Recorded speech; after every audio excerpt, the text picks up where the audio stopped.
Assalamualaikum warahmatullahi wabarakatuh. Perkenalkan, nama saya Helpan Alparzi dengan NIM C1C021035. Kali ini saya akan mempresentasikan makalah akuntansi keperlakuan yang berjudul Aspek Keperlakuan pada Akuntansi Pertanggungjawaban. Baiklah, selanjutnya. Untuk materi yang pertama yaitu adalah akuntansi pertanggungjawaban. Akuntansi pertanggungjawaban atau responsibility accounting merupakan istilah yang digunakan dalam menjelaskan akuntansi perencanaan serta pengukuran dan evaluasi kinerja organisasi yang sepanjang garis pertanggungjawaban.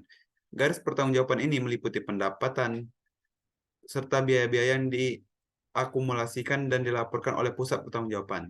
Pusat pertanggungjawaban merupakan bagian dalam organisasi yang diakumulasikan secara menyeluruh untuk kepentingan pencatatan. Akuntansi pertanggungjawaban adalah jawaban akuntansi manajemen terhadap pengetahuan umum bahwa masalah bisnis dapat dikendalikan seefektif mungkin dengan mengendalikan orang-orang yang bertanggung jawab untuk menjalankan operasi tersebut. Selanjutnya yaitu adalah perbedaan akuntansi pertanggungjawaban dan akuntansi konvensional. Akuntansi pertanggungjawaban tidaklah melibatkan deviasi apapun dari prinsip akuntansi yang diterima secara umum. Akuntansi pertanggungjawaban berbeda dengan akuntansi konvensional dalam hal cara operasi direncanakan dan cara data akuntansi diklasifikasikan serta diakumulasikan. Dalam akuntansi konvensional, data diklasifikasikan berdasarkan hakikat atau fungsinya dan tidak digambarkan sebagai individu-individu yang bertanggung jawab atas sajiannya dan pengendalian terhadap data tersebut.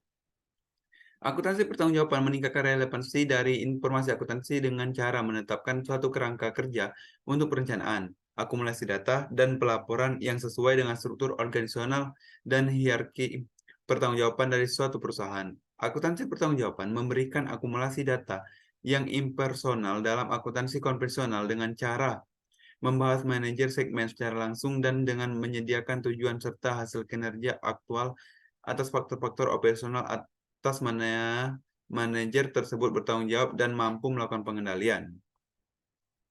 Selanjutnya itu adalah jaringan pertanggungjawaban. Kebanyakan organisasi mempunyai hierarki pusat pertanggungjawaban semacam itu. Di tingkat puncak adalah presiden atau CEO yang bertanggung jawab terhadap pemilik untuk profitabilitas keseluruhan dari perusahaan.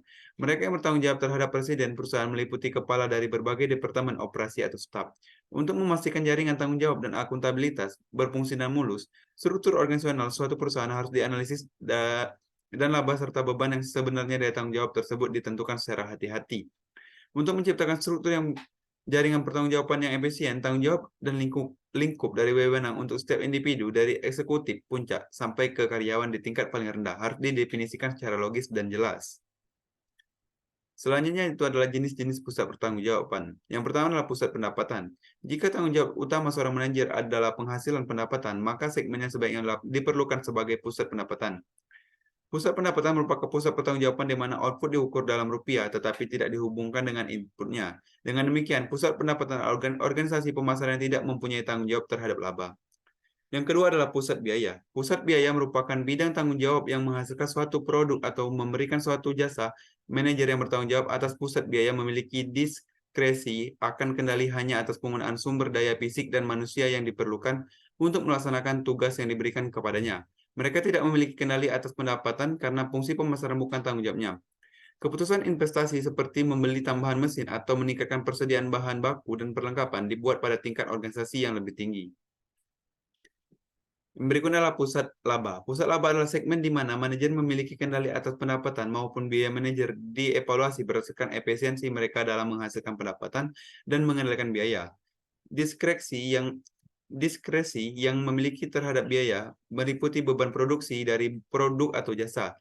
Kinerja manajer pusat laba dievaluasi berdasarkan target laba yang direncanakan seperti tingkat imbal hasil minimum yang diharapkan dan tingkat halangan untuk laba residual.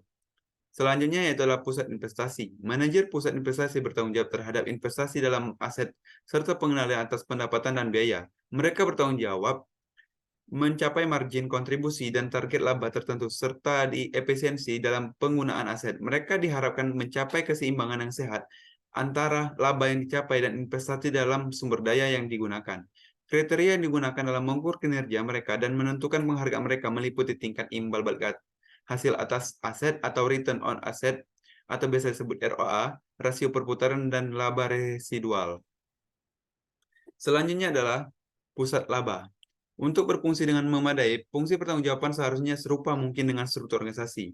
Pendekatan-pendekatan yang digunakan dalam mendesain struktur organisasi dan dalam membebankan tanggung jawab bervariasi dari perusahaan ke perusahaan bertanggung jawab pada pilihan manajemen puncak dan gaya kepemimpinan. Berbagai pendekatan tersebut dapat diklasifikasikan sebagai struktur vertikal dan horizontal.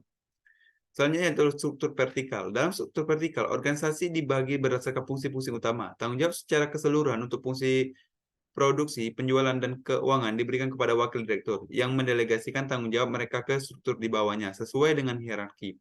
Tetapi tanggung jawab akhir untuk setiap fungsi tetap berada di tangan mereka. Dari sudut pandang pusat pertanggungjawaban, seluruh segmen produksi adalah pusat biaya karena pendapatan hanya dihasilkan melalui fungsi penjualan.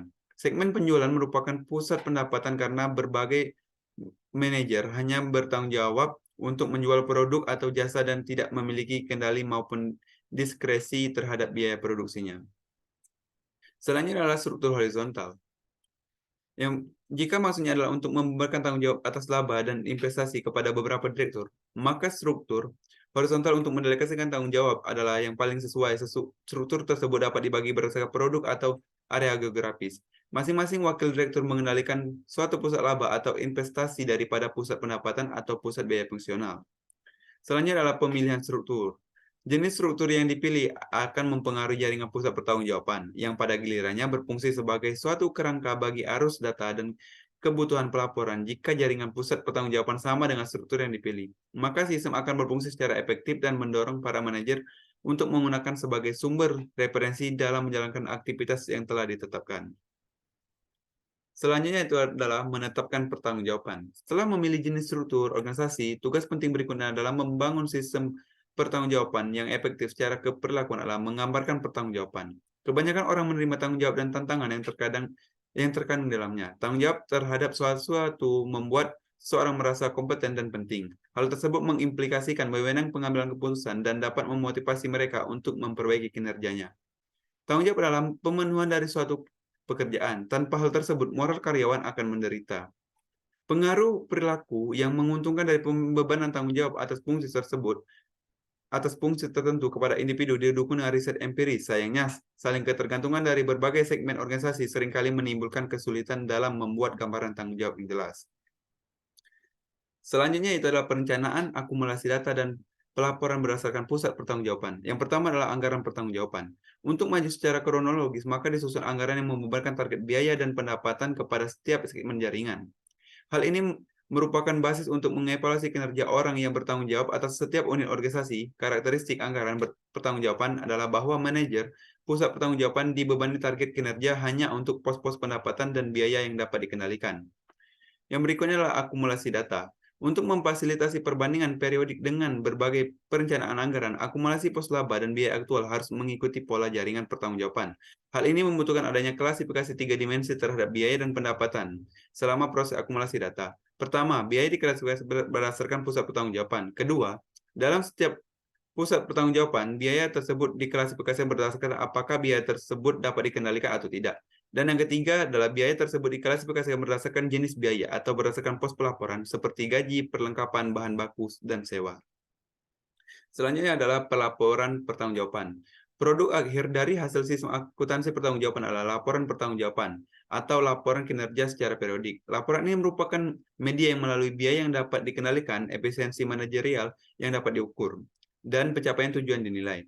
Alat pengendalian ini melaporkan apa yang terjadi berdasarkan akun dan tanggung jawab fungsional dari individu. Laporan kinerja didistribusikan pada manajemen puncak dan manajer di tingkat yang lebih rendah.